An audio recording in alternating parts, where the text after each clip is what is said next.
Hello, you most welcome to the Jessica Brimer channel. I'm delighted you're there once again today, and we have a lot of news coming out of Nigeria concerning the elections. I want to say a special thank you to Rufai Oseni of Arise TV, because he's really one of the very bold journalists that are trying to investigate, trying to find out, trying to hold power accountable to their promises. The INEC chairman, it was that promised us that we will use Bvas to transmit election results from polling units, and he didn't do that.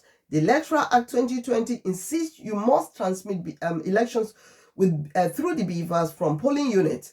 But he, the INEC chairman, decided to disobey his own law, the law of the Electoral Act 2020. So whatever election he's announced without the use of Bvas is certainly null and void. And I'm glad people like Rufai Oseni are standing up to this man and speaking to him and telling him that, look, enough is enough. Nigerians are no fools. The INEC chairman went as far as telling us that he needed to reconfigure the Bvas, so they wanted to delete all the evidence of rigging that we have. He wanted to delete the presidential election. I said, no, you cannot delete the evidence. That's not possible. He went to court to ask the court to grant him the power to reconfigure the Bvas. Nigerians are no fool. Like Rufai Oseni said, he thinks we are fool. He must think we are dumb. We're not dumb. We are not. Everybody knows that INEC chairman Mahmoud has compromised.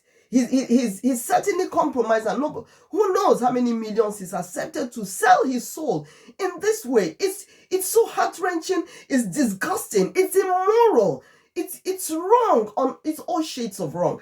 And Nigerians are not ready for another 8 years of destruction of lives and properties. The man they said has won the election has thugs. All he's known with is thugs destroying lives and properties. Suddenly there are certain markets ablaze in Lagos State, the markets where the Igbos who refuse to vote for him go to do business. But if you said these markets are ablaze where people can buy spare parts, it's not only Igbos that use the spare parts in Lagos, remember?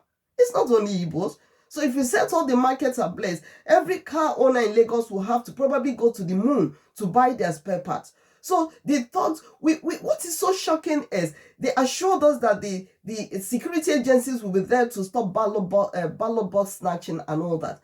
But the thugs in Lagos State, the Tinubu thugs, did more than snatch ballot boxes. They set votes ablaze. They went to polling units. They knew that the people did not vote for Tinubu. They set the votes ablaze. They set them ablaze. Everybody saw them. The security agencies were there. At some polling units, the police went to go and pick up the INEC person to go to collation unit to go and submit the result there. And the people at the polling unit were saying, no, you can't do that. You need to upload it here on Bvas here. We can give you internet if you don't have. You upload it here. So we saw the rigging that this man that is coming to be our president has spearheaded. He's brought his thugs to destroy lives and properties. You can't imagine what his reign would be like as the president of Nigeria. One would expect that, he will be peaceful. He will hold his dogs and say, unleash, and say, no, come. Let's find a way of peacefully talking to these people to vote for us. The same thing you did to them that made them not to vote for you, you're still doing it to them now that you have claimed they voted for you. I mean, where is the wisdom there? Where is the wisdom? So the INEC chairman wanted to delete everything and reconfigure it. I'm glad that he was told that he can actually download everything and keep them safely. Download the results you uploaded, you announced to the world, and keep them so that we can now scrutinize it to see how you were able to come by the result. I don't trust this man to hold the governorship election. Look at what Wike did in Rivers State. Wike used all the crudity in his life to rig the election in Rivers State, and suddenly all the other governors that lost their senatorial seats in the first round of elections are now saying that they will do exactly what Wike did in Rivers State. Brutalize, they're going to brutalize INEC officials and make sure they rig the governorship election so that their candidates will win. I don't know what the government is going to do about it. Places like Abia State, where the people voted for Labour Party, now the governor that lost his senatorial seat is waking up. He didn't win the senatorial seat that he wanted to move from governor to senator. He didn't win it. So now he's threatening hell and brimstone for anyone that dares challenge him to make sure that his candidate, his anointed candidate, becomes the governor of Abia State. How can we trust Mahmoud to take care of this election? Can we trust the soldiers and the police that are being bribed, given billions by these people to compromise? We can't trust them. We cannot trust them. So I understand why that civil society man was giving the government ultimatum to make sure they set up an interim government to handle the rest of the elections.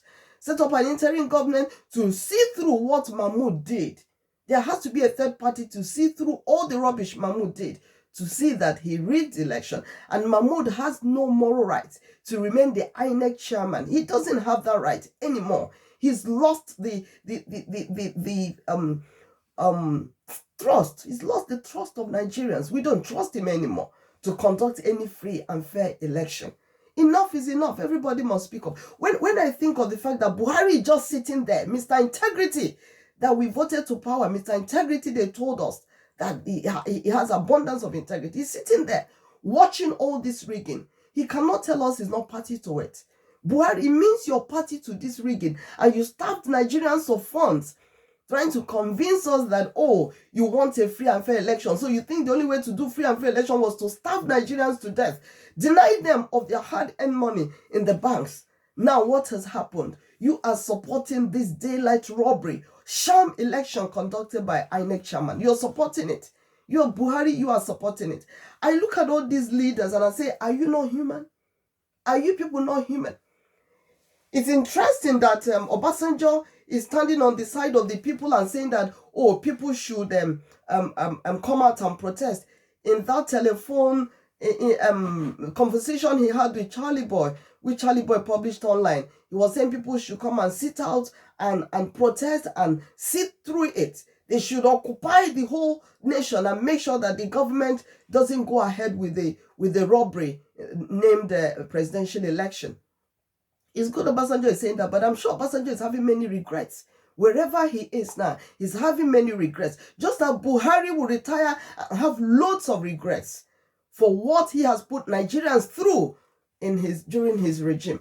Obasanjo had a golden opportunity to make Ribadu the president of Nigeria. You want power to go to the north? Fine. Put Ribadu there. Everybody saw the integrity that Ribadu had and the integrity he used to run the EFCC. Everybody saw it. Rather than make Buhari, what do you call him? No, Ribadu the president. He made a sick man. A man that couldn't coordinate. A man that was not competent in any way. He made him president because Obasanjo still wanted to be in control. He liked the power. He didn't want to leave. He felt if he gave it to a sick man, he, Obasanjo, would still be in control. But unfortunately, when the sick man got there, he sidelined Obasanjo. He sidelined him. He just put DSS to monitor Obasanjo's every move and make sure he doesn't try any rubbish. And he kept Obasanjo at bay. Look at the person Obasanjo chose to be Yar'Adua's vice president.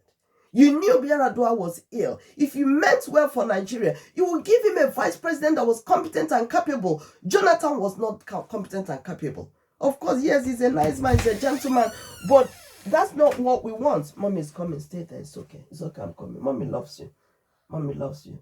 Go and stay. I will give you what? I'm boring. You're bored. I'm sorry. Go and stay. I'm coming. Okay. Mommy is busy. You can see mommy is busy.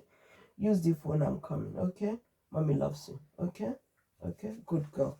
That's a good girl. You know, Obasanjo could have given Yar'Adua a very competent vice president to help him, but he gave him Jonathan. Jonathan was not the most competent, not the most qualified from Niger Delta. But look at what Obasanjo did to us. Jonathan got there and didn't understand what power was all about. And now Obasanjo is running helter-skelter, saying you must not allow them youths. Don't allow them to rig the election. Obasanjo, when we were president, were you ready to listen to any youth? Were you ready to listen? That's the wrong thing that leaders do. Mommy is coming. It's okay. Mommy, you can't come here. It's okay. Mommy loves you. Mommy loves you. That's the wrong thing leaders do. And it's so unfortunate. Buhari has the opportunity now to write his name in gold and wipe away the tears of Nigerians, the tears he has caused us. Buhari has the opportunity now, but he doesn't want to use the opportunity. He wants to leave the country in a big mess. Look at the person that is coming as Tinubu's vice president. The man that his regime is okay. Mommy loves you. It's okay. I'm going to round off now. I'm coming. Okay? Give me a minute. Okay? Good girl. His regime supervised the kidnapping of students, young girls in school. And when Jonathan said to him, let me go against these people, let me use a strong hand to arrest these people, he refused to cooperate with Jonathan. This man, this terrorist, you heard the audio message where he was having a telephone call with somebody, say, is you Yorubas that allowed the Igbos to come to Lagos and mess you up? We will not give them the chance. What you don't remember is you drove away Igbos from the north. You killed Igbos from the north. What has happened? The north is killing its own. Hausas are killing, Fulanis are killing Hausas. You're killing your own. There are no more Igbos to kill in the north. Now you're killing Christians. Your fellow northerners, because they are Christians, you're killing them and you think it's right.